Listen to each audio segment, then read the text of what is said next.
Hello everyone, 20th episode of Road to Superbowl podcast is right here. Today we're gonna talk about Miami Dolphins, but for you guys, or girls, or women, or men, or boys, whoever, if you are new to this, let's just take a look at what this show aims to do, what is it all about. Well, we try to give you an insight of every single organization in the NFL, try to give you a more complex perspective on the situation than they have a good player, this player is great, etc. We want to talk about what they did last year, what they did this offseason, how they stack up against other teams in terms of their quality this year, but also what about the contracts they have? How is their financial situation? Because we live in an era with cap hit and managing your contracts, improving your windows, extending them, not paying the high price for it is one of the key things to do if you want to be a successful team. So pretty much that's it. We also like to introduce you some players due to showing them within player cards that we designed, but that's pretty much it. So how do we do that? We start with talking about 2023 season, then we usually go to rundown of the situation between or among the lines. We talk about some of the key topics for a specific team. So for example, for Miami Dolphins, this topic is speed, future, and playoff in winter. So just to give you a heads up, what does it mean? It's super high octane offense. The most speediest guy are on this roster. The future is all about Tua. Do you pay him? Is he good enough to deserve a pay? Or how big that pay should be if you want to be a successful team. And the lack of success in playoffs for Miami, especially because they are kind of built to, play in a warm weather, and in playoffs when you have to go to Arrowhead, when you have to go to Buffalo, there's freezing out there and it does not seem to work for them. Within this situation. So those are the topics. I feel like we will discuss them for Miami. We will discuss them among the lines of rundown, and that's pretty much it. So let's not waste anyone's time and let's just talk about 2023 season.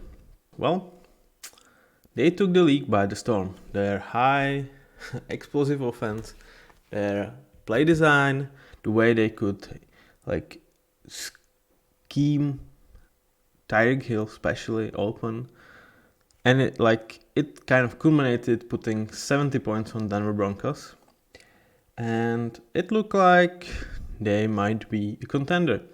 And it's not like they weren't, just beating Buffalo Bills in the last game of the season. They would be in the number 2 spot. They would have a playoff game at home, and you can argue that a lot of the reasons why they were not able to do that was because of injuries, especially in terms of pass rushers. Bradley Chubb, Jaden Phillips, both got injured, did not play in that game against Buffalo. Maybe that was the reason why they didn't win that one.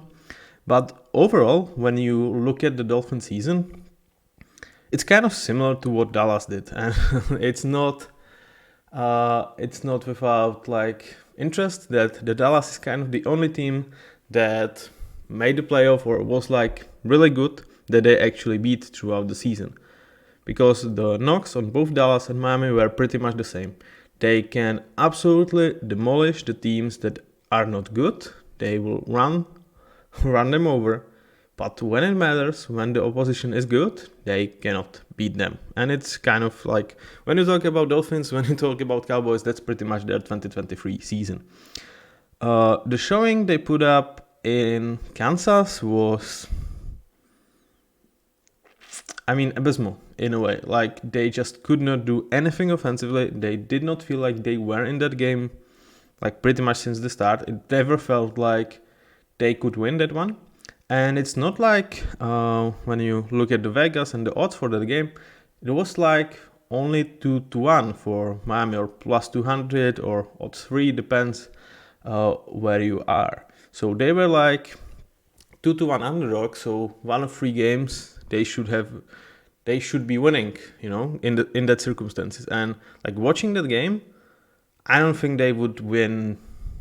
They would win 1 out of the 10 games with the way that that game went. Like it just never felt like they had a chance. In that weather, the offense could not produce anything, and it was just a matter of time when Kansas will score points on them.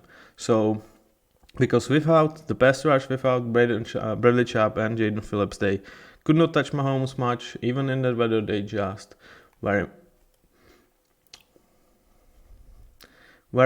incapable of doing anything against that offense, which did not have to put much. Like 26 points is not like super high on Mahomes standard, but when you add to that offense was able to do absolutely nothing against the Kansas defense and against the weather, it was like an absolute easy game for the Chiefs. Okay, well, you can argue that's Chiefs at home at Arrowhead in the winter, Patrick Mahomes playoffs. It's hard to beat them, right? But it's one way to just lose to them. The other thing is like they just were not competitive. If we aren't, but I feel like the biggest knock on the Dolphins, it does not happen for the first time. They cannot convert this speed with their offense towards any success like in December and January. And when like season were like shifting towards this month, this was actually much more about the defensive side of the ball that started to really look quite nice with Bradley Chubb, with Jaden Phillips, with Jalen Ramsey coming back.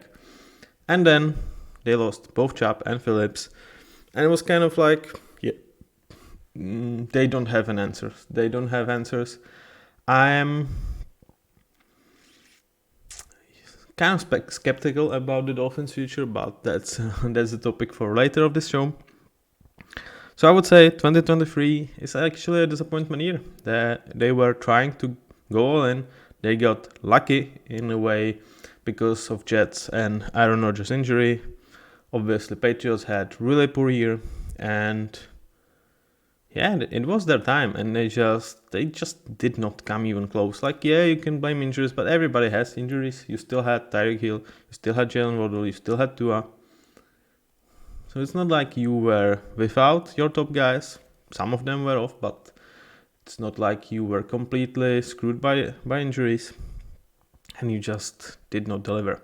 So I would say 2023, despite like being super close to winning your division, being number 2 seed, has to actually count as disappointment for Dolphins.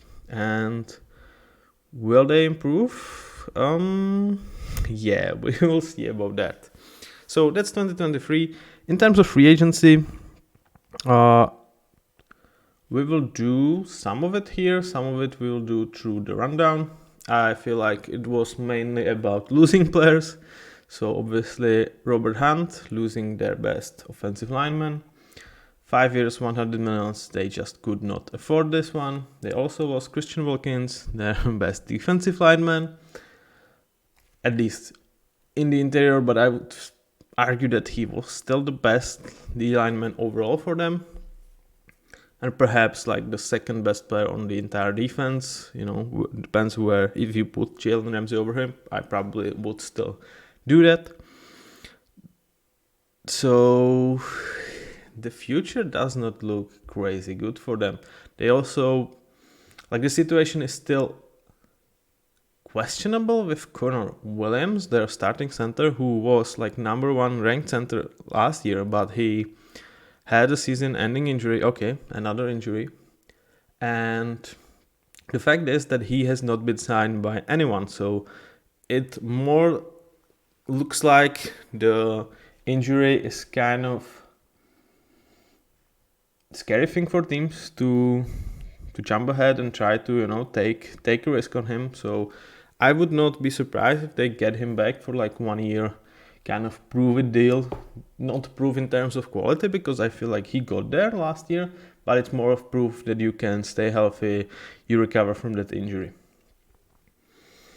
type of situation with him. So I feel like they could get him back maybe, but they could definitely lose him. They have not re-signed him as of now, and so that means out of let's say 6 to 7 influential players that you have in terms of lines, you lost 3. You lost definitely your top 2 guys in Robert Hunt and Christian Wilkins, or at least like top 2 out of 3 or 4. And the thing is, it was expected that you are going to lose these guys because you tried to go for it when Tua was on a rookie deal, which he still is for the next season, but it's a 5th-year option if I'm not mistaken, so it's like the last year. Yeah, they pick up his 5th-year option, that's what he is on for this season. And you also, like, okay, these 3 guys, let's say that Corey Williams is out, yeah? Then you have Tevin Armstead, Bradley Chubb, and Jaden Phillips. Tevin Armstead, very injury-prone left tackle, and with Bradley Chubb and Jaden Phillips, they both will come back after season-ending injuries. And it's like,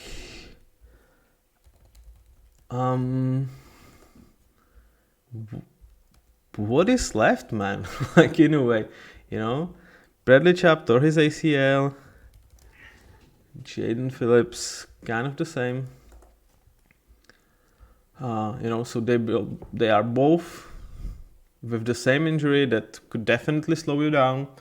It takes a long time to recover from that. They probably will be both ready to start week 1, but with Bradley Chubb it could be with more of a question mark. So, like, what's your D-line? What's your O-line, man? Because it really looks very, very bleak at this point. So I feel like what they are doing in terms of this off-season, they are kind of like, yeah, we know, we tried, we failed. We are taking, let's say, a down year. You know, we see Jets are going for it, so maybe it's sensible to not try necessarily push money down the line, even though that Tua is on his last year of a rookie contract. But we are paying $25 million a year for him right now because of the 5th-year option. So it's not necessary that he is cheap. And yeah, we will give some younger players an option, but it's that, like, this free agency definitely screams, we are willing to take a step back. We are not prioritizing this year. We know we have to pay our debt eventually, and we kind of started this season. But losing Christian Wilkins and Robert Hunt, these are, I feel like they were like the biggest names on the market when you like not name Chris Jones or like guys that were really expected to be resigned. So from the guys that were purely out there that were not expected to be resigned by the original team, I would say that both Robert Hunt and Christian Wilkins were the 2 biggest names out there, and losing both of them definitely hurts a lot. So with that, I feel like we've covered the off-season quite. We will do more with the rundown. So we will start our rundown with a weaponry.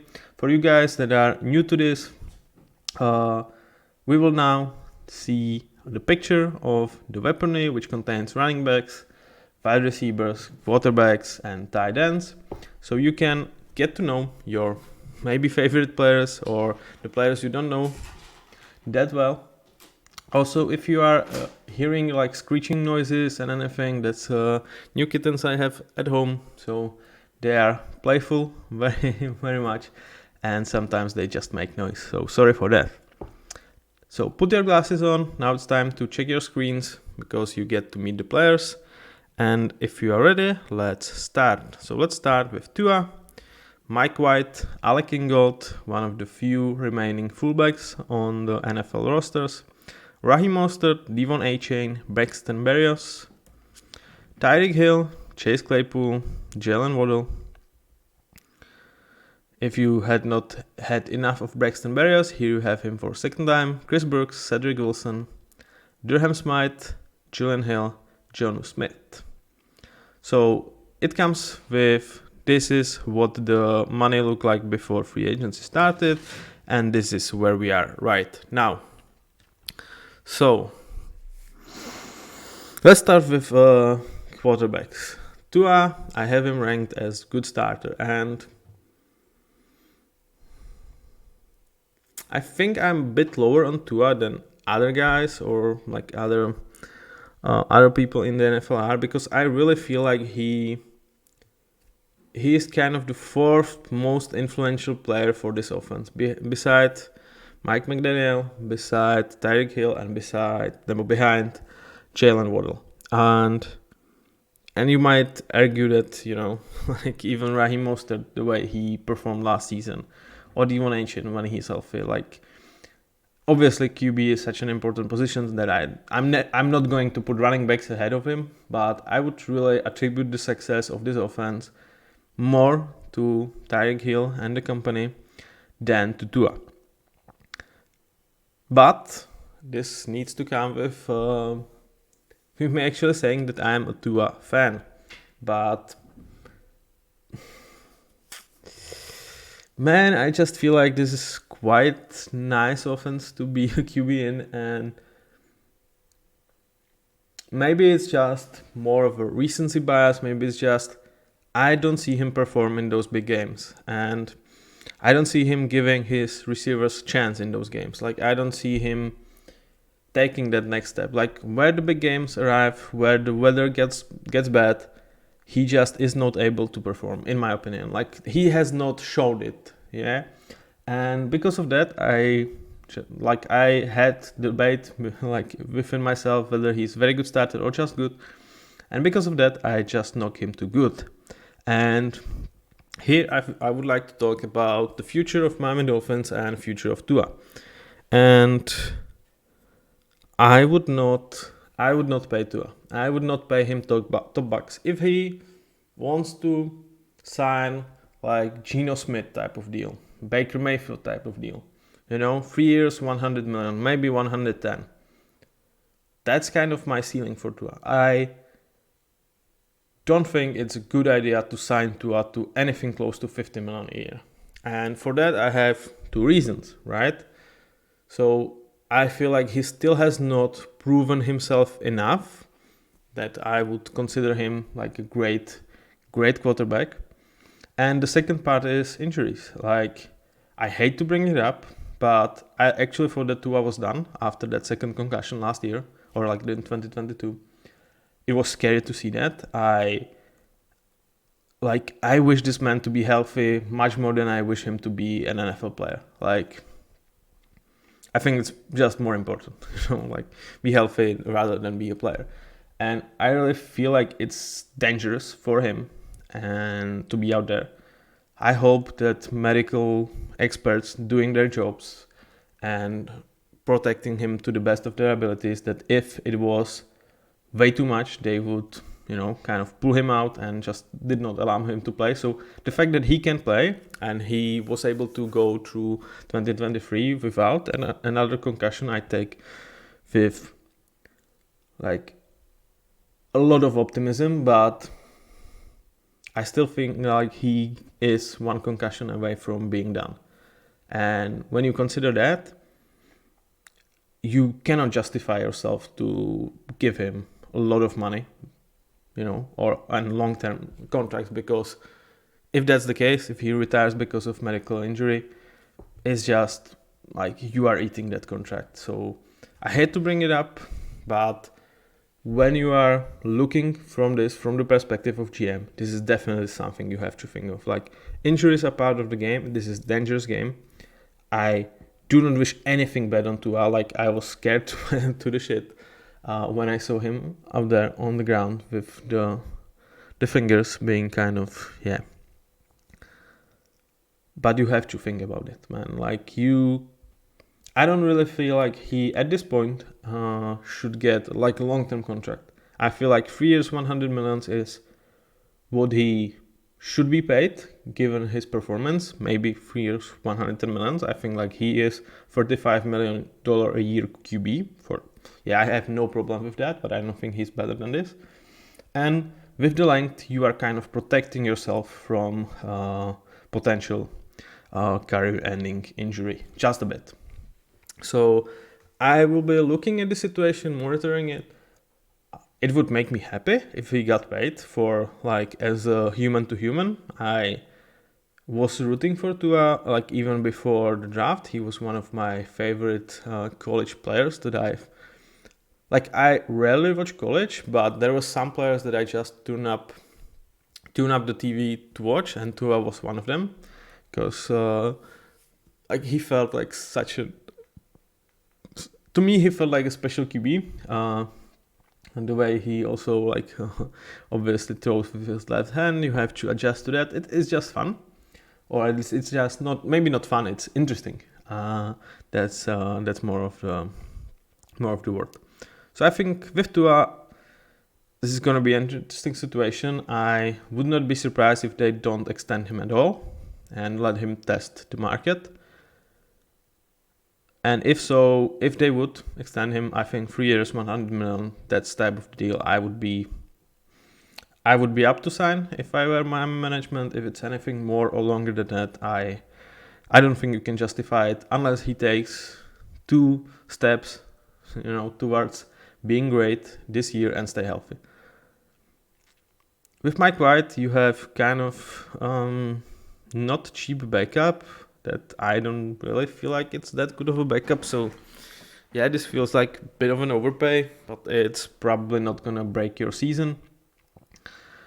In terms of running backs, this is one of the best rooms, most exciting rooms in the NFL. Raheem Mostert, absolute resurgent year, career year last season. He just hit the right spot for him, and yeah, it was just fun to watch. And then you combine it with Devon Achane, who looked exceptional. Unfortunately, he also struggled to stay healthy, but man, this is very exciting running back room, especially for the way they use them. Jeff Wilson, kind of the third, pretty much odd man out. They definitely brought him to be like competition for Mostert, and then Achane just took his job and never looked back. You also have Alec Ingold. In terms of ranking the fullbacks, it's like weird because like how do you rank them? There's like 8 of them in the league, and yeah, I feel like Alec is in terms of fullbacks like better than just a decent starter, but in terms of overall player, how many snaps he makes, how much of an impact he is for this team, I would just consider him a decent starter. Like it's really weird to actually rank fullbacks. In terms of wide receivers, like what is there to say? You have your number 2, you have your best duo in the league. I feel like it is the best duo, but there is a lot of exceptional duos. But I would say Tyreek is the top 2 guy. I would put him out with Justin Jefferson. To me, they are top 2. And Jalen Waddle, I feel like it's like number 15, number 20 at worst wide receiver in terms of NFL. When you have these 2 guys combined with this system, yeah, I would say they are the best duo. You don't have depth. You don't have much of a depth. You did not bring pretty much anyone back. Like, yeah, Braxton Berrios for 1 year, $2 million, but yeah, I feel like they will draft a wide receiver. I would not be surprised if they actually spend maybe not the first round on wide receiver, but second, I feel like it's definitely a possibility for the Dolphins, because yeah, eventually you will be without Tyreek. Like his 56 million dead cap hit cap hit for 2026 looks very juicy. And he is not the youngest player. He's still only 30. But yeah, like if you have a guy that really counts on his legs, and he's over 30, he's probably going to start to slow down. And also for that last year of the contract, you can let him go and just eat 11 million in terms of dead cap, which I feel like, unless Tyreek is still the top 2 after 2025, there is like no way you should be having cap hit of 56 million for a wide receiver. It's just not possible with the cap hit situation. So I do feel like they will draft a wide receiver. I would not be surprised if it's with their first round pick, but given the other needs, I don't think it will happen. They also don't have third round and fourth. So yeah, maybe they will just draft down and try to address all of the needs with less premium picks. In terms of tight ends, pretty inconsequential room. They try and fail, use these guys. To be honest, this offense is about Tua, it's about Mostert, it's about H-Chain, it's about Tyreek, and it's about Jalen Waddle. Like any other guy, if you get great performance out of him, great. But this is their offense, 5 top guys that you can count on. Can they provide for you when it matters? That's the question. I don't know, like it's like B plus to A minus type of offense, because I feel like quarterback or type of weaponry, because you have to adjust to the quarterback and its influence. But I would say A minus is more like it. Okay, now it's time to meet the offensive line for the Miami Dolphins. So again, now is the time to check your screens and look at these big humans. So, Terron Armstead, Connor Williams, Austin Jackson, Liam Eichenberg, Lester Cotton, Robert Hunt, Isaiah Wynn, Robert Jones, Kendall Lamb, Aaron Brewer. So here we were before the offseason started. As you can see, there were only 4 players being actually signed, or at least influential players, or like in terms of Eichenberg and Cotton, like not even that influential players. And here we are right now. So the state of this offensive line is really bad. I don't feel like there is a nicer way to describe it. You are kind of happy that Austin Jackson at least looked like a solid enough right tackle last year. So he should do a job. With Armstead, you you hope. I think that's the thing with him. You hope he stays healthy. He's already 32. He's the same age as I am. So definitely, I would be concerned about his health just because of his age. Because like if anyone is as old as I am, it kind of does mean that he is not in his prime for playing in NFL. Like I kind of never was in my prime to play in NFL, but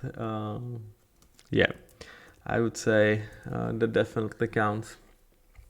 For Armstead,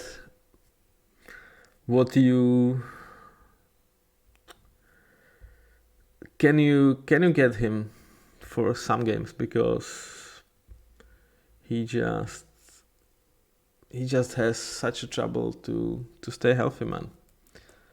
And he's your best player, and it's like not particularly close, because we talked already about Connor Williams actually not being resigned. I feel like for him to be brought back into this situation, I think it could be mutually beneficial for both him, because he knows it here, and for Miami, because I feel like they could get him for like 1 year, 6 to 7 millions. I honestly feel like he could go as cheap as this. And with the rest of the guys, I mean, so you get half a season of Terron Armstead on average. You have Austin Jackson as at this point, like, is he your second best player on this offensive line? Probably. You hope Isaiah Wynn kind of remembers that he once upon a time was drafted in the first round. This is an ugly offensive line, man.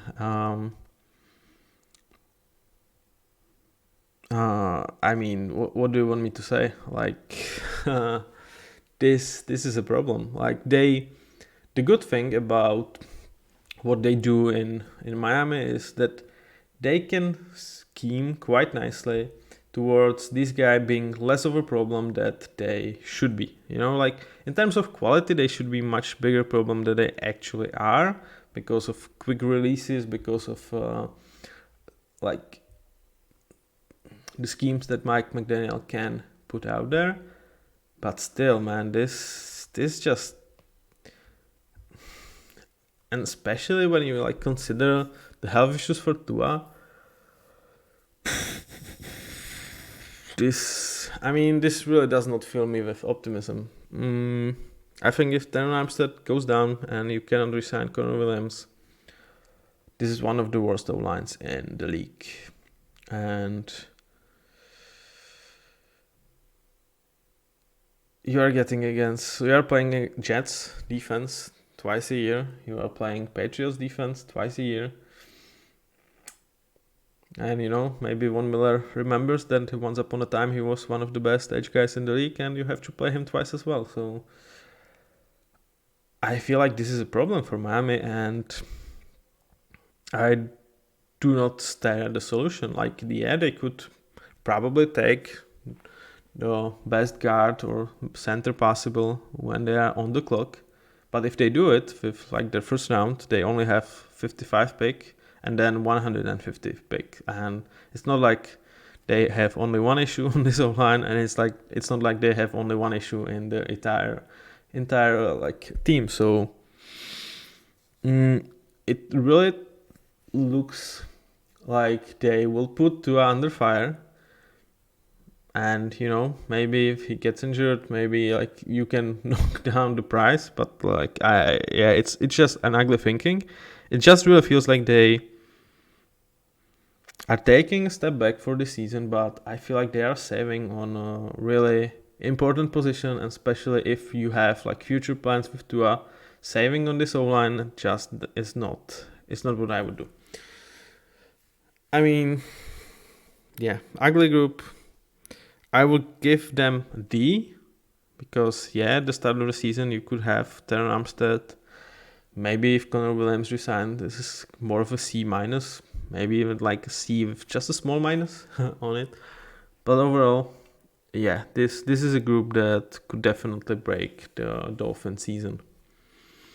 Overall, for the offense, it's like they will scheme these guys up towards the most success that they could have. Right up till December. I feel like they will still most likely demolish bad defenses, bad teams, but when push comes to shove, I feel like this O-line is gonna struggle. I feel like Tua is gonna struggle, and he just doesn't bring you that much in terms of mobility, in terms of like playmaking. He needs to have situations for him. He can deliver on them, but in December, January, playoff football, it's not usually the case. You need a guy to make plays, and Tua so far has not showed that. And behind this O-line, it's going to be hard, man. So that's your offense for Miami. A lot of amazing players, but a lot of problems as well. So let's go and check the defense, which was for a lot of people like not a story about Dolphins, and it kind of started to become a story like middle of the season before the injuries for Jalen Phillips and Bradley Chubb. So now it's time to check your screen, because you are gonna meet your favorite or your Miami Dolphins D line and linebacker. So let's go. Bradley Chubb, Christian Wilkins, Jalen Phillips, David Long, Jerome Baker, Emmanuel Ogba, Duke Riley, Zach Seiler, Channing Tindall, Andrew Van Ginkel, Shaq Barrett, and Jordan Brooks. Here we were before the offseason started. Obviously, Christian Wilkins, one big question mark. And here we are right now. So, where to start? Let's start on the edge. Jalen Phillips, Bradley Chubb, very good duo, but they are both coming from an ACL tear. How good they are gonna be?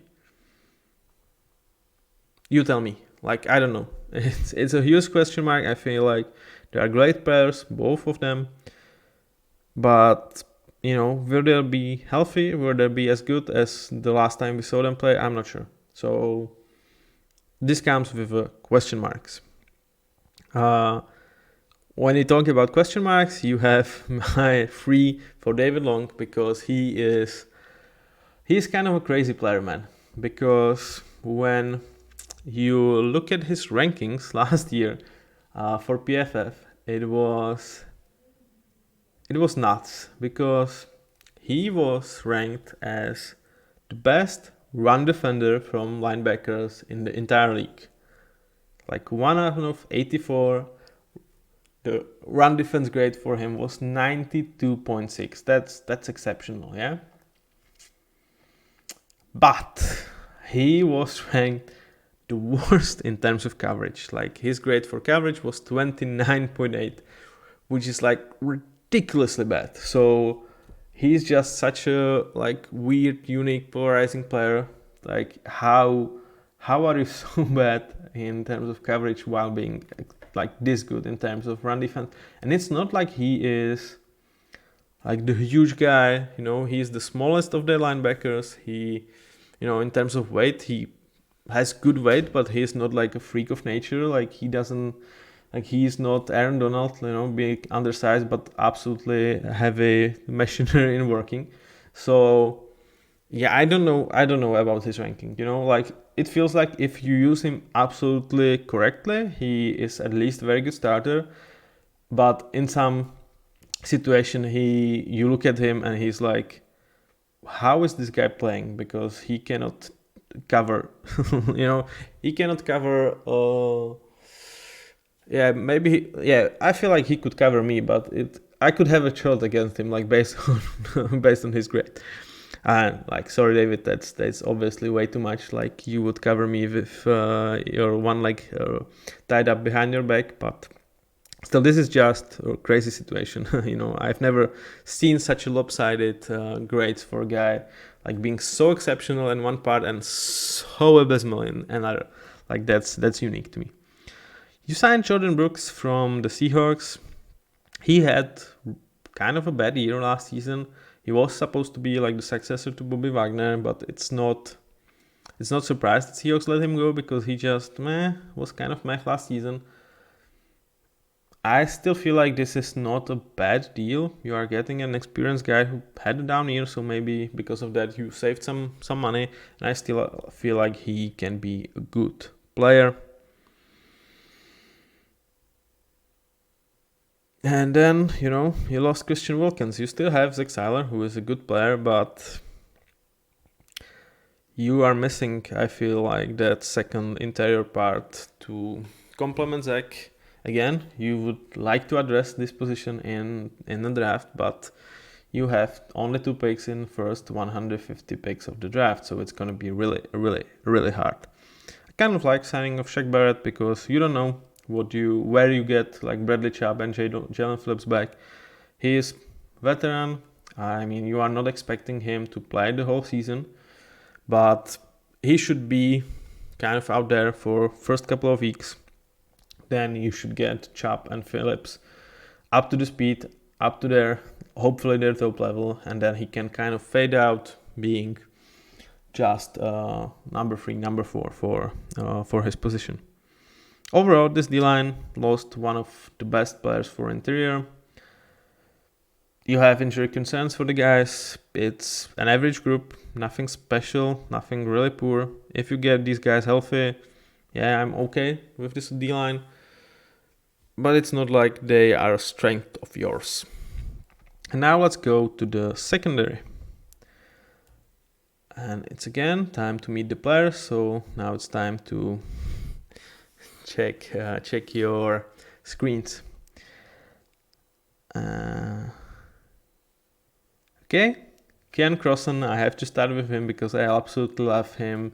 Like, this picture is kind of like, it reminds me towards like the airport situation when there is someone, you know, we are waiting to pick him up. So that's how Keon introduced himself to Miami.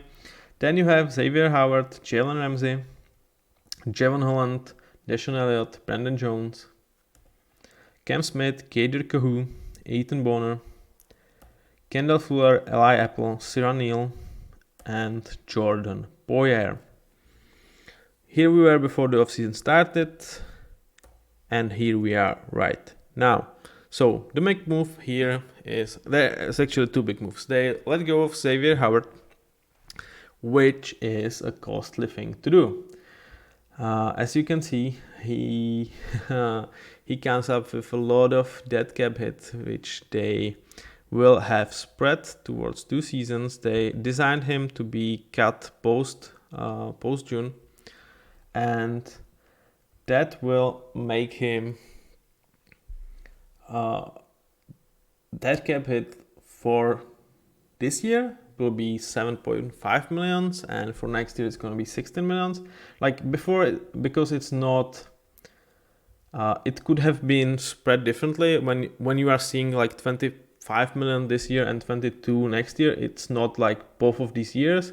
This was his cap hit before they cut him, and in terms of dead cap, they will only be on the hook for 23 millions, which is like, yeah, they only saved like half of his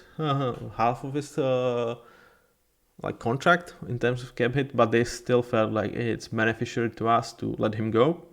And I do agree, like he definitely trends to wrong direction. He's getting up there in age. He's gonna be 31 when the season starts, and I still had him as a good starter. But do you really want your good starters to be paid 14 millions when you are most likely gonna have decent start out of him and the end of the season? Yeah, probably not. So I'm okay with cutting him. It's obviously a huge thing, because like you are leaving 25.9 millions in terms of dead cap hit on the table, or 23 millions, sorry. But yeah, it was, I feel, the right move to do. Also, it comes because you kind of get, in my opinion, one of the deals of season. Like bringing Kendall Fuller for this price really feels like a steal. I really feel like he is one of better players in terms of cornerbacks. You only get him for 2 years, 15 millions. I mean, yeah, he's 29, so okay, the arrow might be pointing down, but is it? Like, he was really out there last season, playing over 1,000 snaps. He was playing for a really dysfunctional Washington defense. He's being ranked as like top 15 cornerback in the league for last 3 years. Like in terms of PFF, the only guys that were ahead of him last season was Jalen Johnson, Sauce Gardner, Darren Bland, Trent McDuffie, Charvarius Ward, and Devin Witherspoon. That's it. And you get this guy for 2 years, 50 millions. I mean, it really feels like a fluke. Like I don't know what kind of agent does he has. Like, yeah, it really feels like this is like exceptionally for Miami, but really bad one for Kendall. Like, I don't know, man. Like, this really feels like a steal to me. I mean, you argue he is 29, but it's like, yeah, but it's not like he has like super like injury history. Like I said, he played over 1,000 snaps last year. He played how much did he play like the year before? Let me check this one, guys. Yeah, he played over 1,000 snaps in last 3 years. He was exceptional in them.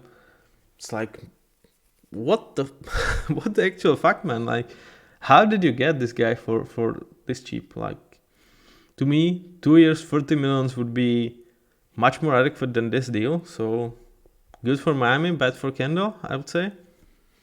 And yeah, like I did, and it's not like he's being resigned here. He's been a free agent.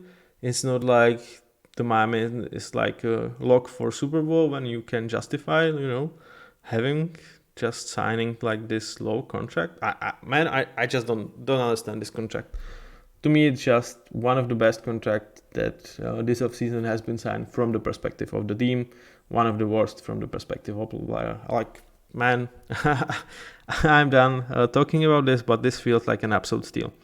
You also have Jalen Ramsey, still one of the best cornerbacks in the league.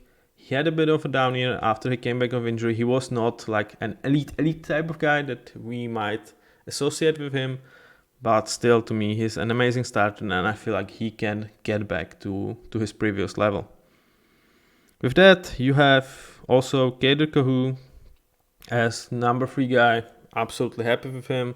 Cam Smith, Attenbooner, they can still develop, but you have your top 3 guys. You are absolutely happy with them. And like, I can see a universe in which we talk about this three as the closest thing to what the Jets have in terms of cornerback rooms. Like, I feel like they are this good. And it's not like you have bad safeties as well, because you kind of got veteran Jordan Poyer here for like 1 year, 2 million, cheap, super cheap type of deal. Obviously, the huge factor with him is injuries. So, like, it kind of makes sense that he signed just for this little because of the injury concerns. But I still feel like if he's out there, he's still a good player. And you have Javon Holland, who to me is an amazing player. So in terms of safeties, like with Sam Neill, you have some kind of depth. If they can still stay healthy, which is obviously, we kind of repeat that for a lot of Miami players. And, when I talked about their last season, like, I give them at least some benefit of doubt because of the injuries they had, but I cannot like justify everything on injuries. But look, you just have top players, man. Like, this is one of the best secondary in the league. If they stay healthy, they definitely deserves an A with slight minus type of grade. But overall, one of the best secondary in the league. And again, like, if this team had Christian Wilkins back, you might start to talk about defense actually being the story here and not the offense.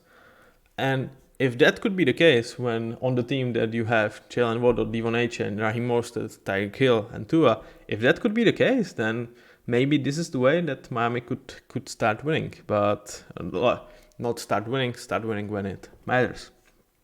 But definitely, like, it feels that the defense could actually be much more of a story for Miami in the next year. I really like the secondary.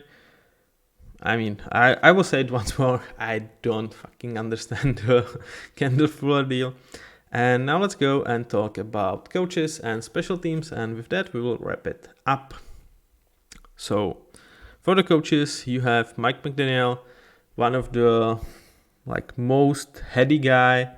He has his type of players, speed over everything, which maybe is going to be eventually his downfall here because it does not translate to playoff success as of now. And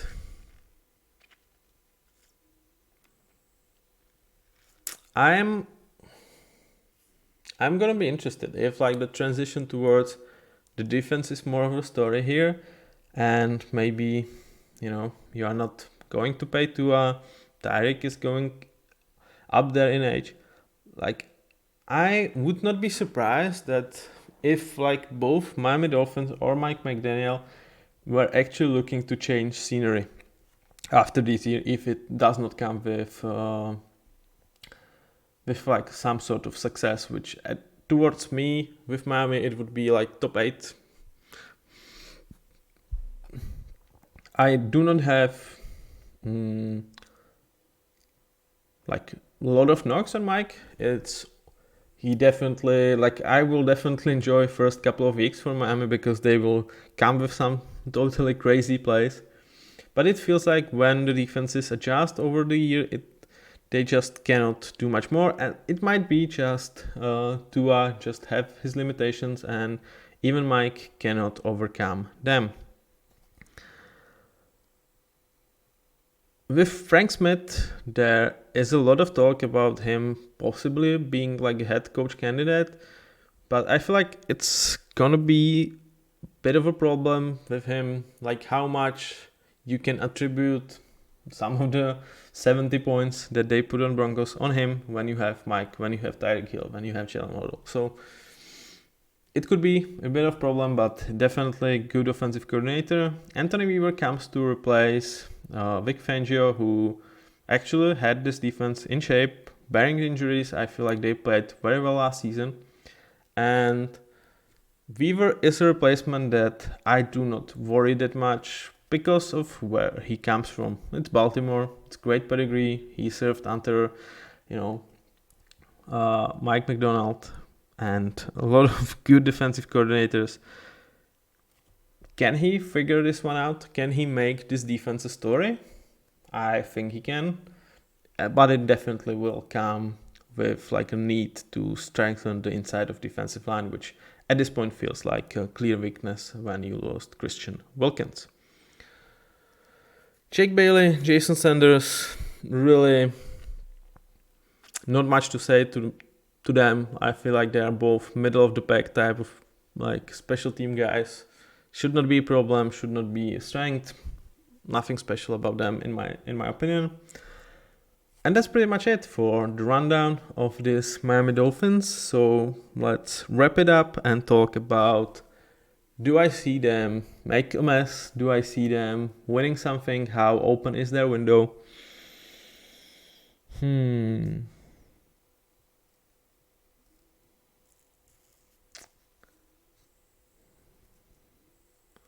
I cannot close the window on them. I feel like there is too much talent for that on this roster despite losing several of the key players. But am I a believer in Dolphins? No. That division is going to be hard. You have Jets definitely coming for it. You have Bills that maybe are taking down year. They let go a lot of players. They are kind of rebuilding this thing. But they still have Josh Allen. And, when you give me Josh Allen versus Tua matchup, especially December, yeah, I will take Josh Allen 100 times of 100 all day long. And, with Patriots, like, you don't expect them to do much, but they could have good enough defense to stop your offense and maybe, like, steal a game from you. And, like, it's not like going forward, so, it feels exceptional because you have a decision about Tua, so you are either, like, restarting the process with a rookie QB, which you are probably not gonna have like top pick to get him. So either you sacrifice a lot of the future picks and you get your guy, or you're kind of gonna pick from the like tier 2 QBs next year. Or you pay Tua, and like I said, you may overpay him. I think that's really on the table. I think that can happen. I hope they won't for the success of this team. I hope they will for the Tua. So, like, it's hard to say. It's like their possibly best year when you lose Robert Hunt, when you lose Christian Wilkins. But it might be it, because like I really like several signings they made. With Buffalo taking this perhaps year off in a way, it still could be like their best chance given what's the situation with Tua in 25 and going forward. And if that's the case, it really does not feel like a great future for Miami, because I don't feel like they are top 5 team in the conference for sure at this point. Could they be? Could I see them actually having quite a nice defense, and if you complement that with Tyreek, Jalen, and maybe Tua gets to throw better balls in in January. Okay, it could happen, but it really does not feel like their future is like super bright. They are a good to great team, but do I trust them to be anything more than that this year? No. And do I trust them to even keep this level going forward? It's gonna be hard. So I don't think the Miami Dolphins future or the present is in a great state. And yeah, I think I will leave it at that. So sorry for you, Miami Dolphins fans, but I need to see that you can do something in January before I have any trust that you can actually go all in and win it all. So with that, we end episode 20 of Road to Super Bowl. Again, on a bit of a sour note for Miami Dolphins. I'm sorry, guys. I tried to keep it real for me, well, at least from my perspective, and that's how I view the Dolphins. It's not like they will definitely get us excited about them in September and October. I would not be surprised if they again put like 50 points on someone. But can they put at least 20 on someone in January? That's where it matters. See you guys with the next one. Up to that point, have a nice day. Leave comment, leave like if you enjoyed this video. And we will see you with episode 21 and Philadelphia Eagles next. Bye.